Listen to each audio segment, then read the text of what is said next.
Vous observez peut-être chez votre proche atteint d'une maladie d'Alzheimer des changements dans son attitude, dans son comportement.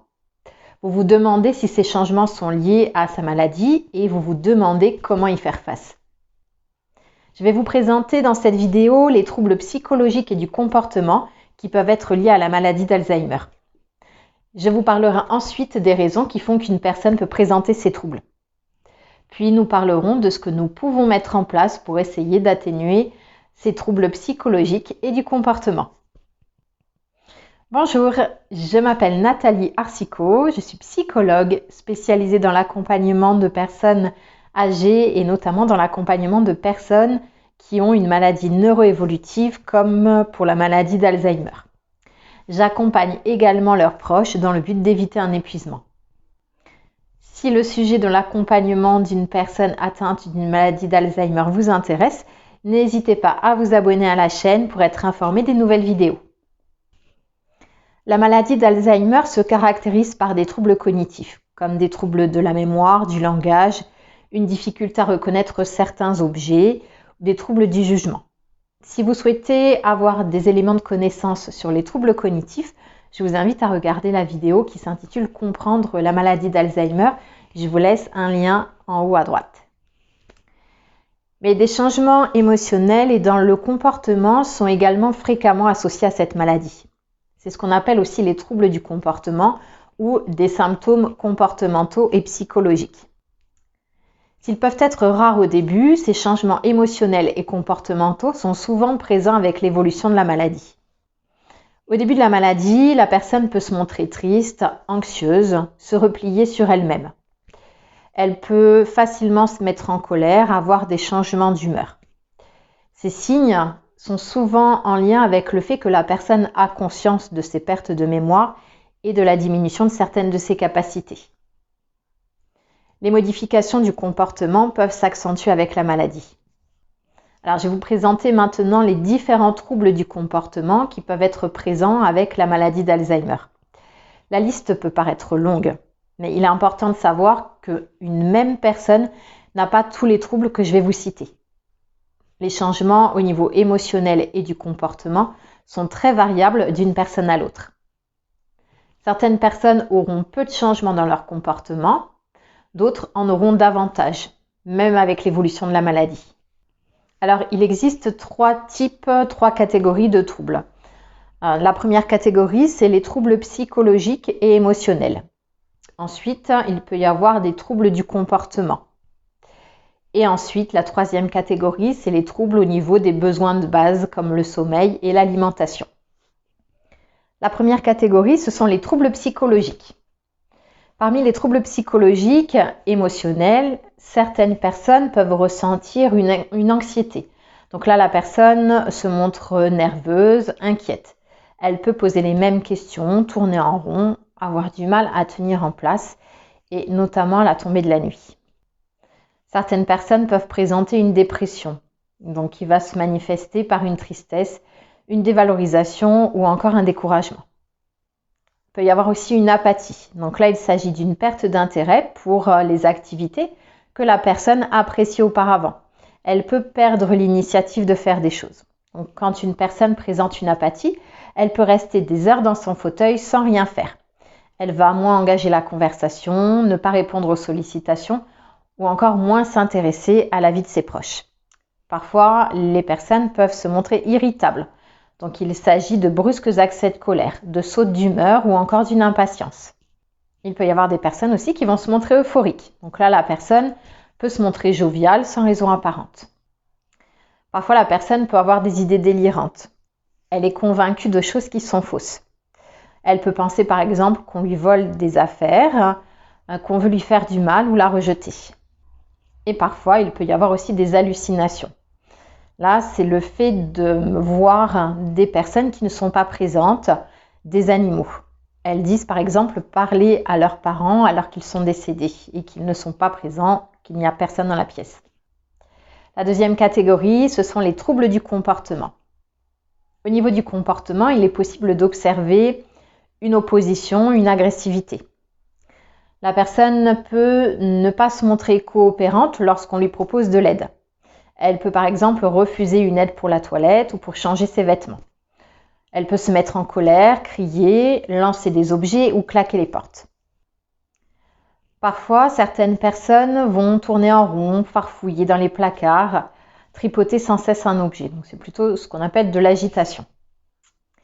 Et parfois, on a encore des personnes qui peuvent agir de manière impulsive. Parler à des personnes étrangères comme si elles les connaissaient. Elle peut avoir des gestes ou des mots déplacés ou grossiers, faire des commentaires désobligeants à voix haute. Et enfin, la dernière catégorie, ce sont les troubles au niveau du sommeil ou de l'alimentation. Pour les troubles du sommeil, la personne pourra avoir du mal à s'endormir, pourra se réveiller la nuit ou très tôt le matin. Et parfois, elle inversera aussi le jour et la nuit, c'est-à-dire qu'elle dormira le jour et qu'elle sera réveillée la nuit. Au niveau des troubles de l'appétit, ça peut être une perte d'appétit ou au contraire le fait de manger en grande quantité. Pour quelles raisons une personne atteinte d'une maladie d'Alzheimer présente des troubles psychologiques et du comportement?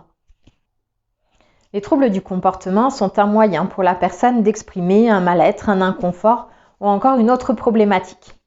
Ces troubles du comportement peuvent être plus présents quand la maladie est plus avancée, car la personne n'aura plus la capacité d'exprimer ses besoins, ses ressentis avec des mots. Parmi les causes des troubles du comportement, nous pouvons trouver des causes somatiques, physiques. Lorsqu'on observe chez une personne des changements au niveau de son comportement ou au niveau émotionnel, notamment quand ils apparaissent brutalement et rapidement, il est important de rechercher avant tout une cause physique. Les réactions des personnes âgées, notamment lors de problèmes physiques, de problèmes de santé, vont être différentes de celles d'adultes jeunes. Les personnes âgées peuvent réagir par une désorientation, des sautes d'humeur. Parmi les causes physiques qui peuvent provoquer des troubles du comportement, il y a une douleur, une infection, notamment une infection urinaire, une constipation. Et il peut y avoir d'autres causes encore qui peuvent provoquer des troubles du comportement. Mieux vaut alors se rapprocher du médecin traitant qui pourra vous aider à définir si le trouble du comportement est lié à une cause somatique. Ensuite, les troubles du comportement peuvent être liés à des causes psychologiques. Un sentiment d'isolement, de solitude, d'ennui peuvent provoquer des troubles du comportement. Il est important de se questionner avec le médecin traitant sur une éventuelle dépression, de l'anxiété. L'histoire de vie de la personne et les traits de personnalité antérieurs sont à prendre en compte. Lorsque les troubles de la mémoire sont avancés, la personne peut faire un retour dans le passé, notamment lors de périodes où elle a pu vivre des événements marquants de manière plutôt négative.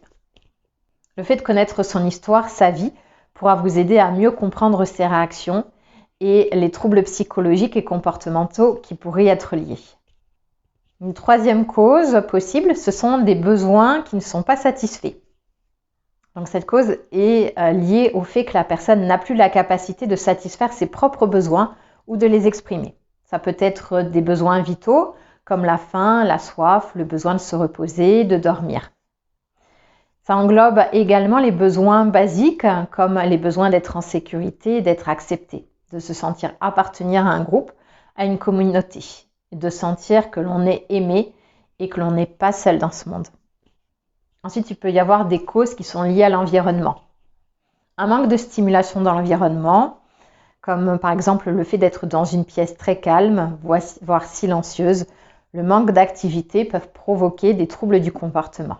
Et au contraire, le fait qu'il y ait trop de bruit, trop de stimulation peut aussi être envahissant pour la personne qui a des troubles cognitifs. Et enfin, une autre cause, c'est les causes qui sont liées à notre manière d'interagir avec la personne. Les troubles cognitifs nécessitent de nous adapter dans notre manière de communiquer avec la personne. Une communication non adaptée peut provoquer une incompréhension. La personne va être très sensible à notre état émotionnel. Si elle ressent que nous sommes stressés, cela aura une incidence sur elle, sur son comportement ou sur son état émotionnel. Comment réagir? Que faire face à des changements au niveau du comportement ou des changements émotionnels ou psychologiques? La première chose, ça sera de rechercher une cause somatique, particulièrement si votre proche a un changement brutal dans son comportement. C'est à rechercher avec votre médecin. S'il pense qu'il y a une origine physique, il pourra traiter cette cause. Ensuite, on peut essayer de modifier l'environnement. Donc, s'il y a trop de bruit dans l'environnement de la personne, on peut diminuer le niveau sonore en éteignant la télévision par exemple, ou en dirigeant la personne vers une pièce moins bruyante où il y aura moins de monde. Et au contraire, si la pièce est trop calme et que la personne n'effectue pas une activité, on peut mettre un petit fond sonore avec de la musique par exemple, ou encore augmenter l'éclairage. Nous pourrons également adapter notre manière de nous adresser à la personne. Si vous souhaitez avoir plus d'informations sur la communication auprès de personnes atteintes de troubles cognitifs ou d'une maladie d'Alzheimer, je vous laisse un lien vers la vidéo qui porte sur ce sujet, en haut à droite. Ensuite, vous pouvez proposer à votre proche une activité qui lui sera plaisante et qui aura du sens pour lui. Une activité dans laquelle il se sentira utile. Le fait de repérer les capacités préservées, ce que la personne garde la capacité de faire vous guidera pour que les activités ne soient ni trop difficiles ni trop faciles. Si la personne a la capacité de communiquer, le fait d'écouter ce qu'elle dit pourra peut-être vous aider à comprendre ce qui l'inquiète, ce qu'elle essaie d'exprimer. Donc cette écoute peut se faire en nommant l'émotion que vous décelez chez votre proche. Lorsque la personne revient à une période de sa vie où elle était plus jeune, c'est-à-dire qu'elle fait un retour dans le passé, essayez d'entrer dans sa réalité. La réalité du moment où elle est. Par exemple, si elle fait un retour quand elle avait 40 ans et qu'elle prenait soin de ses parents, essayez de venir dans sa réalité à elle et de lui permettre de parler de ce qui la préoccupe, de parler de ses parents, de parler de ce qu'elle faisait quand elle avait cet âge-là. Les troubles émotionnels et du comportement sont en général fréquents et associés à la maladie. Toutefois, même à un stade avancé de la maladie, certaines personnes auront très peu de troubles du comportement. Ceux-ci pourront avoir un peu d'impact sur la vie de la personne malade ou sur l'entourage. D'autres personnes développeront davantage de troubles. Donc il est difficile de prévoir si une personne présentera certains de ces troubles. Même si la liste peut paraître longue, il est très rare qu'une même personne présente un grand nombre de ces troubles. Donc ces troubles du comportement, ces troubles psychologiques ou émotionnels sont une manière pour la personne de s'exprimer. En essayant de rechercher les causes, nous pourrons essayer de mettre en place des actions pour atténuer ces changements, ces troubles du comportement et ces troubles psychologiques. J'espère que cette vidéo vous aura été utile. Si vous pensez qu'elle pourrait aider d'autres personnes, n'hésitez pas à la partager. À bientôt pour une prochaine vidéo.